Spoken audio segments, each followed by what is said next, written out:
Hey guys, it's Chip again, and this is the second part of my Secret Stash of Poker Tactics, the Cash Game series. And this is also the last part in the Cash Game series.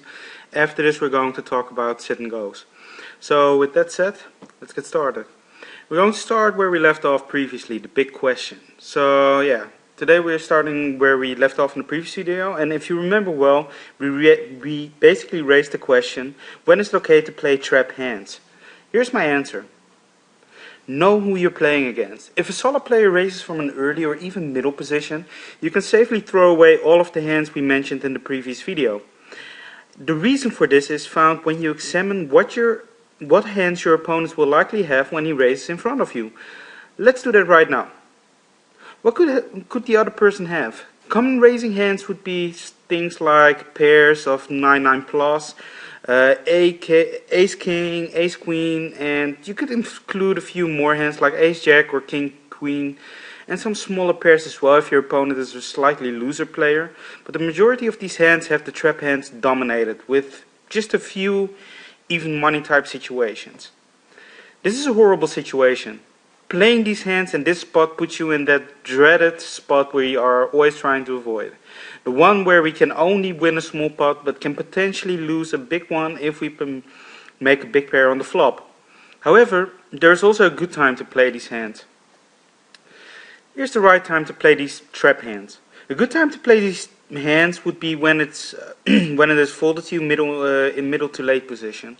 With a pretty good hand and position, now it's a great time to open a pot for a raise, like we discussed in the previous video. You have a great shot to either win the blinds outright or win the pot on the flop with a continuation bet, whether we improved on the flop or not. However, pay close attention to this. It should be noted that if you encounter resistance while holding one of these hands, in the form of a re-raise or something like that, it is best to just fold instead of defending your raise. This because, again, we would likely be dominated. Now, let's move on to the fifth mistake I identified, and that is playing too many suited hands. Are you starting to see a trend here? Playing too many starting hands is one of the biggest mistakes beginning players make, and even advanced players make. And I already explained why playing all of your weak aces and too many trap hands will cost you money. Now let me tell you why you should be playing less suited cards by sharing a little math with you. Here's some basic math, and don't worry, it's easy and profitable. So when playing a suited hand, you will only flop a flush draw about 10% of the time. From the 1 out of 10 times you flop your draw, you will make your flush only about 1 of 3 times, or about 35%. In total, you'll make a flush by the river with 2 suited cards about 6% of the time. You can see that playing a hand which you would have otherwise folded just because the cards are suited is not a profitable play. You will lose too much money trying to make a flush to justify playing any 2 suited cards. And when you do finally make your flush, there's no guarantee that your opponent will even pay you off. So simply don't do this. Be tight but aggressive. Remember that when beginning in poker, you should stick to a tight but aggressive strategy. Do not choose to play many hands before the flop, but when you do find a quality hand to play, don't be afraid to play it aggressively by raising.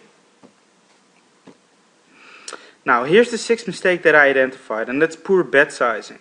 In general, when you raise before the flop in no limit hold'em, you want to raise to about 2.5 to 4 times the big blind. On later streets, I would always advise that about 95% of your bets should be sized at anywhere in between half and the whole pot. But before the flop, you want to raise the same consistent amount with all of your hands. This so your opponent will have a hard time reading what you have. Here's an example. If you usually raise 4 times the big blind, but when you have aces or kings, you suddenly only raise 2 times to keep people in the pot, or even 6 times so you don't get outdrawn, you are giving away way too much information that most players will easily pick up on. Here's what I do. I like to raise 3 times the big blind if no limpers have entered the pot. And I may add 1 big blind to that raise for each limper to compensate for the fact that they have made the pot larger. Beginning players must remember that being consistent before the flop is the important part, as it will keep your opponents from getting a read on you. On the flop you should bet between half and the full pot almost 100% of the time. And on later streets there may be strategic reasons to overbet or underbet, but in a standard, limped or singled race pot it's best to keep the bets in that range. I see many players overbet the pot with a hand like top pair, and I'd like to explain why this is wrong.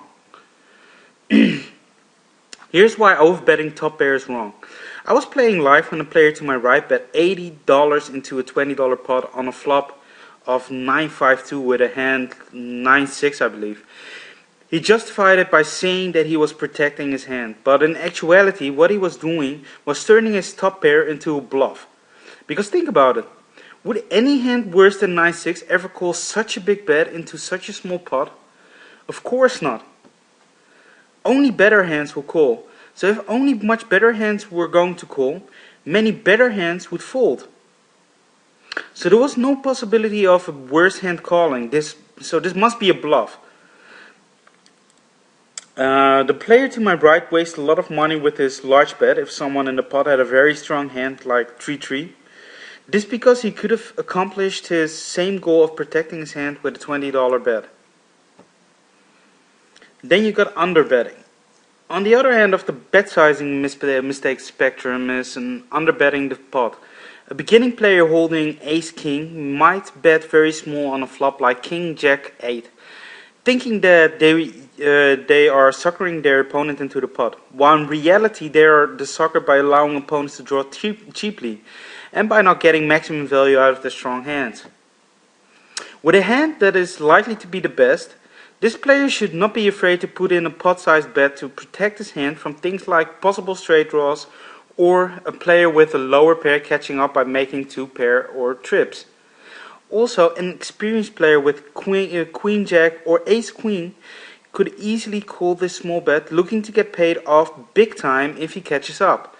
This while only losing a small amount of money if he misses. So as you can see, it is not a smart thing to do, and you should definitely avoid doing these things at all costs. Now here's the 7th mistake that I see players make, and that's bluffing too frequently or with the wrong hands. Solid winning players rely mainly on getting maximum value out of their winning hands, while losing the least amount of money with losing hands. Bluffing is a tool used by solid players just often enough so that they are not too predictable. However, it is not their weapon of choice. Beginning players, however, love to bluff. To make things worse, they usually aren't very good at it, combined with the fact that other low-stakes players hate to fold. So it's a bad move. Here's the solution. The solution here is to bluff less frequently. If you never bluff, then you'll become too predictable. Every single time you bet, your opponent could safely fold, and if you check, he will now know that you don't have much of a hand and can play accordingly. A good strategy is to keep bluffing to a minimum, particularly on multiple street bluffs. So if you get called on a bluff once, on an early street, you should be done with the hand in a majority of the time. Occasionally it is good to bluff a second time in the same hand, but if you get called again, you should not fire a third bluff on the river except for the rarest of situations where you know your opponent very well and think he's likely to fold. But here's another thing to consider regarding bluffing. Another thing to consider when you are bluffing is what hand are you bluffing with. Beginning players tend to bluff even with hands that have a chance to win a showdown, which is unnecessary. If you have a hand like ace high or a small pair on the river, it is usually correct to check instead of trying to bluff off a better hand. These hands may not win a showdown all the time, but a bet is almost never profitable. Betting in spots like this will cost you money because if your opponent has your hand beat, he's likely to call. But if he has a worse hand like a misdraw, he's simply going to fold. And all you win is the same size pot you would have won if you had simply checked and seen the showdown. Another bluffing mistake. Bluffing with hands that have showdown value, even as little as ace high, is a mistake beginning players and even advanced players make much too frequently. Betting at the end of a hand while holding a hand with some showdown value is a play that should be reserved to use against thinking opponents. The ones who are capable of folding medium strength hands on the river instead of being used often in low limit games where opponents are less likely to fold any kind of reasonable holding. Now, this was just the tip of the iceberg. There's more to come. In the next videos I'll be discussing a simple but effective sit and go strategy. I really love this because once you master sit and goes, you can easily multi-table it like crazy. And sit and goes significantly boost my bankroll every single time I play a session. I'm also going to reveal the mistakes most players make at sit and goes. And we'll discuss some serious mistakes that are not related to your gameplay. Also, Black Hat Poker version 3.0 is about to launch, and I'll be revealing the exact date that will officially launch Black Hat Poker 3.0. But it will be an amazing course. Actually, it will be more like a training center where I'll be revealing my exact cash game strategy, but also my complete sit and go strategy and a lot more. I'll be also adding some exclusive content. This is kind of my secret, and it's making me a lot of money right now because hardly anyone knows how to play these correctly, and I got a lot more coming. So stay tuned for the next videos where I'll be revealing a lot more cool and free information, and for the launch date of the latest Black Hat Poker version 3.0. Thanks for watching, and if you didn't do so yet, go to www.black-hat-poker.com and sign up for our newsletter to make sure that you stay up to date on the latest videos that we'll be releasing, and of course on the launch date of Black Hat Poker version 3.0. So again, thanks for watching, and bye for now.